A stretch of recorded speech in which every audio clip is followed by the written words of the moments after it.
Mister JFK ஞானபீட விருதையே தம் இலக்கிய செருக்கால் புரட்டி போட்டு லாடம் கட்டிய பிதாமகர் மிஸ்டர் ஜேஎஃப்கே ஒரு நாள் காலை சிற்றுண்டிக்காக அம்மா உணவகத்துக்கு வந்தார்.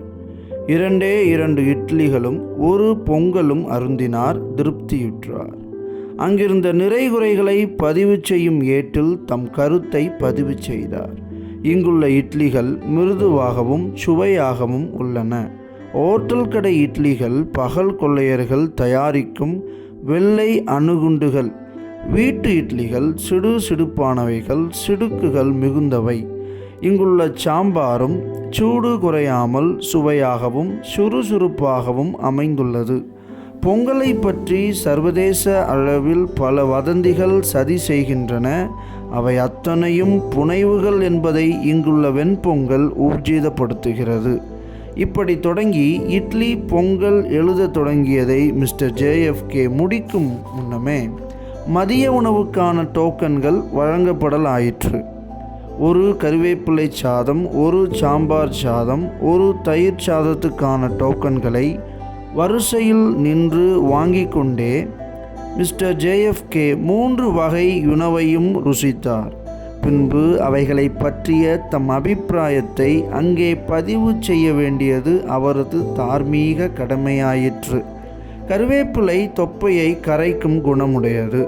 கண்ணுக்கும் கேசத்துக்கும் வலு சேர்க்கும். சாம்பார் சாதத்தில் தேர்ந்தெடுக்கப்பட்ட சத்தான காய்கறிகள் சேர்க்கப்பட்டிருப்பது கூடுதல் சிறப்பு. குடித்து வயிற்றை குட்டிச்சுவராக்கியவர்களுக்கு தயிர் சாதம் வரப்பிரசாதம். எப்படியெனில் என்று அவர் விளக்கம் எழுதி கொண்டிருக்கும் போதே இரவு உணவுக்கான டோக்கன் வழங்கப்படலாயிற்று. மீண்டும் வரிசையில் நின்ற மிஸ்டர் ஜேஎஃப்கே 4 சப்பாத்திகளும் பருப்பும் வாங்கி ருசித்தார். அதையும் தம் கை ஈரம் உலரும் முன் பதியலானார். இங்கு பரிமாறப்படும் சப்பாத்திகளை வெறும் சப்பாத்திகள் என கருத என் மனம் ஒப்பவில்லை. இவை கோதுமையில் செய்த நிலவுகள். மிருதுவாக ஒளிர்கின்றன. அடி வயிறு வரை குளிர்கிறது.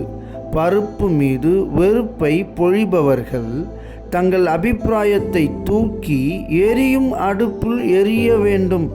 அற்புதம், அற்புதம். சிறு குறைபாடும் இல்லாமல் இல்லை. பூண்டின் சேர்மானம் இன்னும் சற்றே தூக்கலாக அமைய வேண்டும்.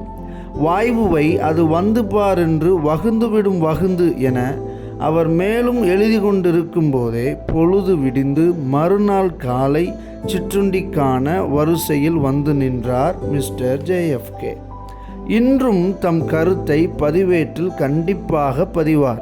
சாகித்ய அகாடமியே அவரை கண்டால் சாஷ்டாங்கமாக காலில் விழுந்து பணியும். இலக்கிய சக்கரவர்த்தி என்றால் சும்மாவா?